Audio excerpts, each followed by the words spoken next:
Hello friends, आज के video में हम आपसे चर्चा करेंगे नाजी पार्टी और इसके चिन्ह के बारे में। नाजी पार्टी के बारे में आपने सुना होगा। ये वो पार्टी थी जो हिटलर के नेतृत्व में जर्मनी में इसने सत्ता प्राप्त किया और विश्व युद्ध का एक बड़ा कारण भी बनी। दूसरा विश्व युद्ध इसके निर्देशन में ही लड़ा गया। इस पार्टी का जो निशान है, उस पार्टी के निशान के बारे में पढ़ा होगा। जनरली लोग स्वास्तिक से मिलता जुलता निशान है। लोग कहते हैं नाजी पार्टी का निशान क्या है, प्रायः सभी उत्तर देते हैं स्वास्तिक, लेकिन ऐसा नहीं है। वो स्वास्तिक नहीं है, स्वास्तिक से कुछ अलग है। नाजी पार्टी और उसका निशान ये कैसे आया, कैसे इसको निशान बनाया गया, उसकी पूरी कहानी बड़े रोचक तरीके से मैं आपको बताने जा रहा हूँ। इस पूरे वीडियो को देखेंगे आप। नाजी पार्टी जो हिटलर से संबंधित है, क्या ये हिटलर द्वारा स्थापित की गई? इसका उत्तर है नहीं। नाजी पार्टी जो जर्मनी की मुख्य पार्टी थी और इस पार्टी की स्थापना से पूर्व जब प्रथम विश्व युद्ध समाप्त हुआ, प्रथम विश्व युद्ध में जर्मनी की पराजय हो गई और प्रथम विश्व युद्ध जो 1914 से लेकर के 18 तक चला,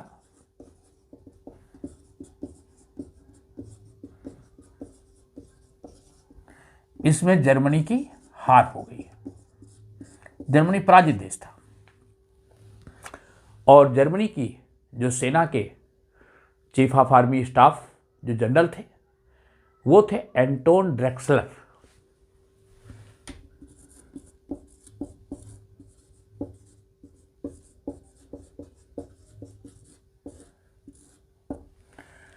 ये जर्मन सेना के चीफ स्टाफ थे। इनके द्वारा 1919 में एक पार्टी बनाई गई, जर्मन वर्कर्स पार्टी।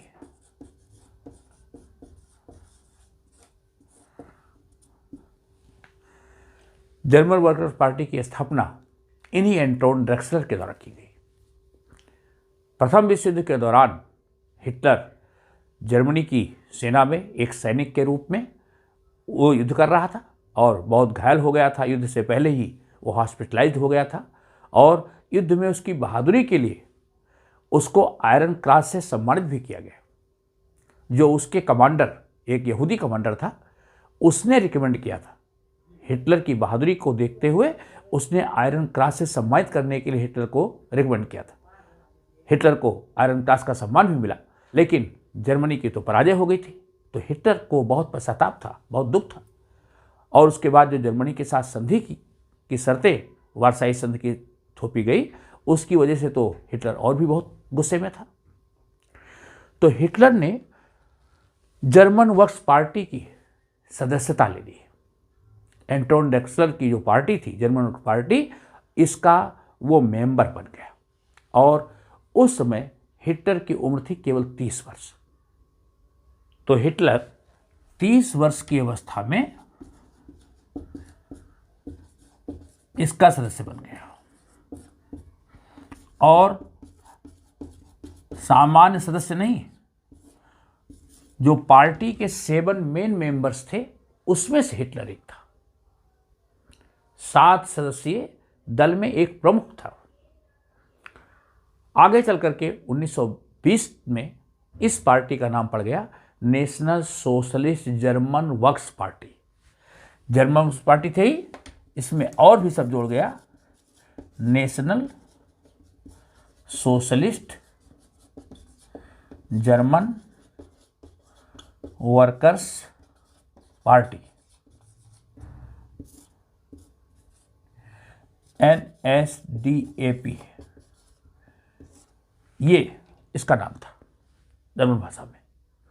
तो इस प्रकार इस पार्टी को अब नए नाम से जाना जाने लगा और इसका संक्षिप्त रूप ही नाजी है।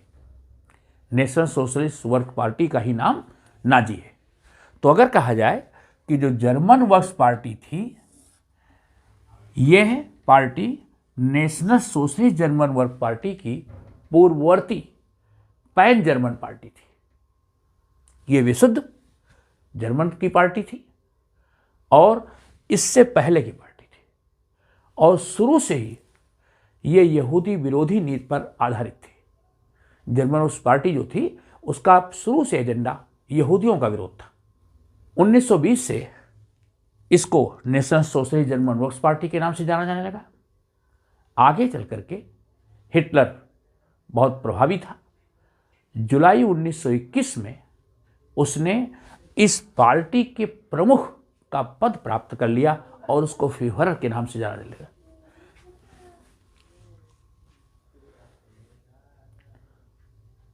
जुलाई 1921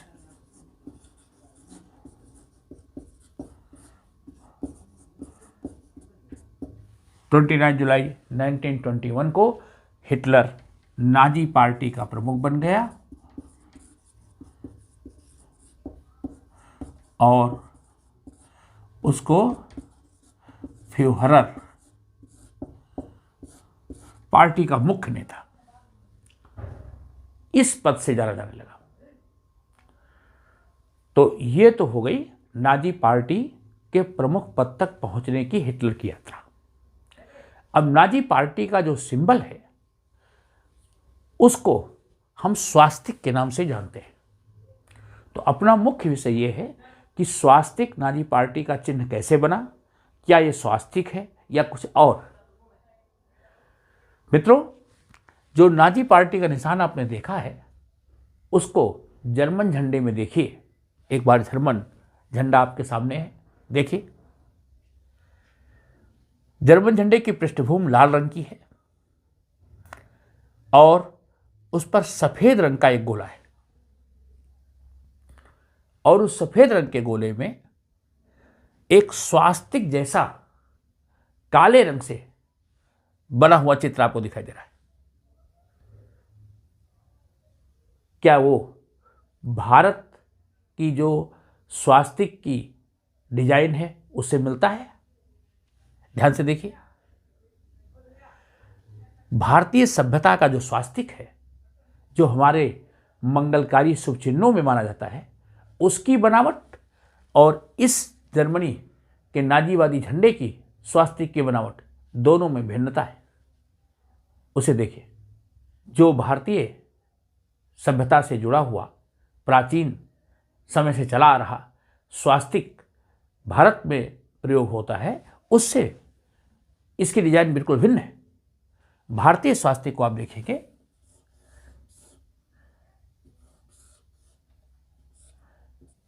ऐसा,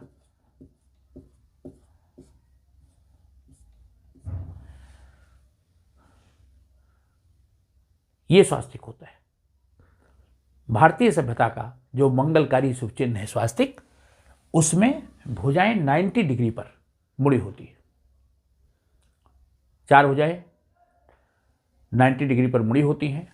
बीच में 4 बिंदु होते हैं जो 4 वेदों के प्रतीक हैं। इसको मंगलकारी शुभ चिन्ह माना जाता है। ये हिंदू जो अध्यात्म है, हिंदू जो पौराणिक ग्रंथ है, उनमें इसका उल्लेख है। यही नहीं, जैन धर्म के जो 7वें तीर्थंकर थे सुपार्श्वनाथ, उनका भी चिन्ह स्वास्तिक है। बौद्ध धर्म में भी स्वास्तिक की अवधारणा है। भगवान बुद्ध के पैरों के चिन्ह या निशान स्वास्तिक के रूप में माने जाते हैं।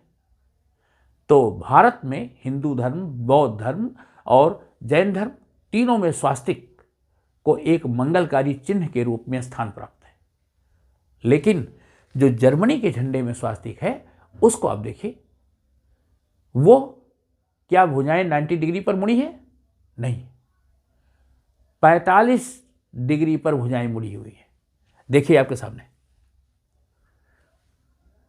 जर्मनी के झंडे में लाल रंग की पृष्ठभूमि में काले रंग से बना हुआ सफेद गोल पृष्ठभूमि में जो स्वास्तिक का चिन्ह है, उसकी भुजाएं 45 डिग्री पर मुड़ती है। यह भारतीय स्वास्तिक से भिन्न है। इसलिए यह भ्रम दूर हो जाना चाहिए कि यह स्वास्तिक है। स्वास्तिक जैसा दिखता है लेकिन यह मूल स्वास्तिक नहीं है। ओके, इस तरह का जो प्रतीक चिन्ह है वो और देशों में भी अपनाया गया। एक बहुत प्रसिद्ध लेखक हुए हैं स्टीवन हेलर, उन्होंने अपनी पुस्तक में लिखा, उनकी पुस्तक का नाम है the swastika symbol beyond redemption. Symbol beyond redemption में वो लिखते हैं कि अमेरिका की जो आर्मी है 45वीं इन्फेंट्री, वो भी दूसरे विश्व युद्ध तक स्वास्तिक जैसे चिन्ह का प्रयोग करती थी।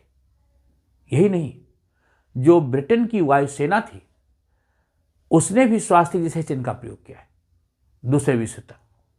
और ये जो स्वास्तिक था ये लाल रंग की पृष्ठभूमि पर पीले रंग से बनता था। तो अमेरिका के अंदर प्रयोग किया जाने वाला स्वास्तिक लाल रंग की पृष्ठभूमि पर पीले रंग से बनाया गया। अमेरिका की आर्मी 45वीं इन्फेंट्री ने स्वास्तिक का प्रयोग प्रथम विश्व युद्ध के दौरान उसने किया और ये लाल रंग की पृष्ठभूमि पर पीले रंग से बनाया गया था। इसी तरह स्टीवन हेलर ने बताया है कि ब्रिटेन की जो वायुसेना थी, लड़ाकू विमानों के ऊपर उसने दूसरे विश्व युद्ध तक स्वास्तिक के चिन्ह का प्रयोग किया। तो जर्मनी के साथ साथ दूसरे देशों में, अमेरिका में, ब्रिटेन में भी इस प्रकार के चिन्ह का प्रयोग हुआ है, केवल जर्मनी में ही नहीं। तो अब प्रश्न यह आता है कि नाजी झंडे में इस प्रतीक को कैसे अपनाया गया। जब हिटलर पार्टी का प्रमुख बन गया तो उसने सोचा कि पार्टी का झंडा ऐसा होना चाहिए जो लोगों में उत्साह और जोश भर दे। उससे पहले जो जर्मनी का झंडा था वो लाल रंग की पृष्ठभूमि पर बीच में एक सफ़ेद गोला होता था, इस प्रकार का झंडा था। उस सफ़ेद रंग की पृष्ठभूमि में कुछ बड़ा नहीं था, केवल लाल रंग की पृष्ठभूमि और उसमें एक सफ़ेद गोला, ये झंडा होता था। हिटलर ने उस लाल रंग की पृष्ठभूमि में सफ़ेद गोले के बीच में काले रंग से स्वास्तिक से मिलता हुआ उसने एक प्रतीक चिन्ह उसमें ऐड किया और ये नाजी पार्टी का प्रतीक बन गया। जो जर्मनी का झंडा है उसको एक बार देखिए, लाल रंग की पृष्ठभूमि, लाल रंग की पृष्ठभूमि जर्मनी के नाजी पार्टी के संघर्ष, त्याग और समाजवाद का प्रतीक है। जो सफ़ेद रंग है वो सफ़ेद रंग जर्मन राष्ट्रवाद का प्रतीक है। उसने एक ऐसा झंडा बनाया जो एक नई आदर्श राज्य की स्थापना करने वाला, एक नई सोच वाला झंडा हो। तो लाल रंग उसके उन आदर्शों को सूचित करता था, जर्मनी के संघर्ष को सूचित करता था, समाजवाद को सूचित करता था, उसको सिम्बलाइज करता था। इसी तरह सफ़ेद रंग जर्मन राष्ट्रवाद का प्रतीक था और काला रंग नात्सियों के उद्देश्य, उनके संपूर्ण मकसद को दिखाता था। आर्यन जाति के जीत का प्रतीक था। तो ये तीन रंग तीन चीजों के प्रतीक थे। लाल रंग समाजवाद और संघर्ष का प्रतीक, सफेद रंग जर्मन राष्ट्रवाद का प्रतीक, काला रंग आर्यन की जीत का प्रतीक और नाजियों के उद्देश्य को दर्शाने वाला था। उसके बीच जो ये स्वास्तिक से मिलता जुलता जो उन्होंने डिजाइन की, उसको जर्मन भाषा में कहते हैं हकेन क्रेज। हकेन क्रेज।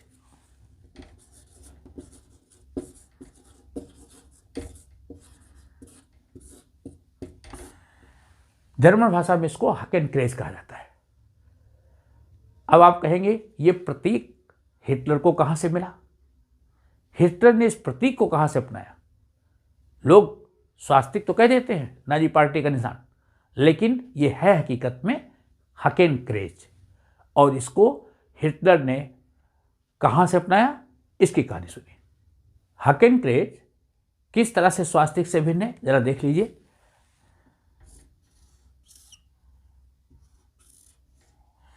इस तरह का प्रतीक है हकेन क्रेज।